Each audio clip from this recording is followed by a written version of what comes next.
آنکھ اور کان اور ناک، یہ تین وہ اعضاء ہیں جن کے علاج کرنے کی ضرورت پیش آتی ہے۔ ناک میں اگر دوائی کے قطرے ڈالے گئے، ناک میں دو قسم کی دوائیاں ڈالی جاتی ہیں، ایک تو ہے نقصیر اگر نکل رہی ہے تو نقصیر میں کبھی کبھی ایک ٹیوب دیا جاتا ہے جو ناک کے اندر یہاں مل دیا جاتا ہے، اس سے روزے پر کوئی فرق نہیں پڑے گا۔ لیکن اگر قطرے ڈالے گئے ہیں تو وہ قطرے لازماً انسان کی باڈی کے اندر چلے جاتے ہیں، اس سے روزہ ٹوٹ جاتا ہے۔ کانوں میں دوائی ڈالنے اور آنکھوں میں دوائی ڈالنے کے سلسلے میں قدیم زمانے کے فقہاء کرام اور آج کے تمام علماء اور آج کے میڈیکل کے ماہرین، ان تینوں کی ڈسکشن کے بعد خلاصہ یہ نکلا ہے کہ کچھ حضرات یہ کہتے ہیں کہ کانوں میں دوائی ڈالنے سے روزہ ٹوٹ جائے گا، کچھ کہتے ہیں نہیں ٹوٹے گا۔ کچھ حضرات یہ کہتے ہیں کہ آنکھوں میں دوائی ڈالنے سے روزہ ٹوٹ جائے گا، کچھ کہتے ہیں نہیں ٹوٹے گا۔ اور یہ ڈیپینڈ کرتا ہے اصل میں انیٹمی پر۔ انیٹمی ایک علم ہے جس کے ذریعے سے ہم بدن کی صورتحال کو سمجھتے اور پڑھتے ہیں، جو میڈیکل کالج میں جو علم پڑھایا جاتا ہے۔ میڈیکل کالج میں تشریح الاعضاء، یہ انسان کا جسم کیا ہے، ایک ایک عضو پر بحث ہوتی ہے۔ ناخن کیا ہے، اس کی بناوٹ کیسی ہے، یہ بڑھتا کیوں ہے، اور کیا کیا تھیوریاں ہوں گی، بہرحال یہ تو وہاں کا ہے۔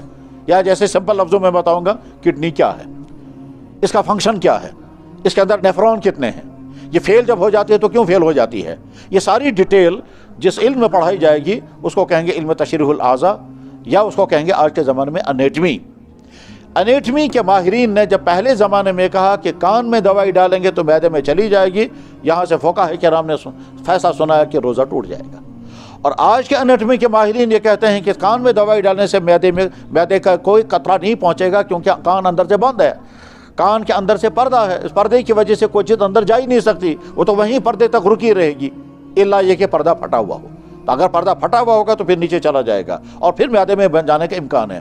تو اب کیسے ہمیں پتہ چلے گا ہمارا پردہ صحیح ہے یا پھٹا ہوا ہے؟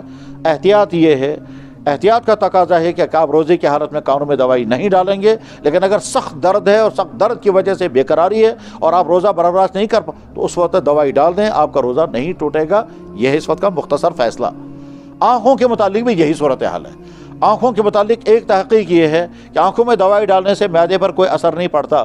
سوال پیدا ہوتا ہے جب ہم سرما لگاتے ہیں تو اس کا اثر کبھی حلق میں محسوس ہوتا ہے، تو یہ حلق تک کیسے پہنچ جاتا ہے؟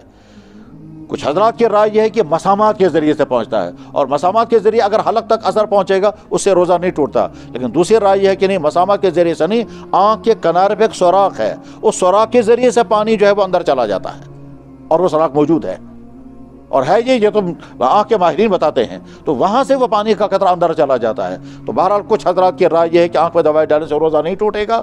ہمارے تمام قدیم فقہاء یہی بیان کرتے آئے ہیں۔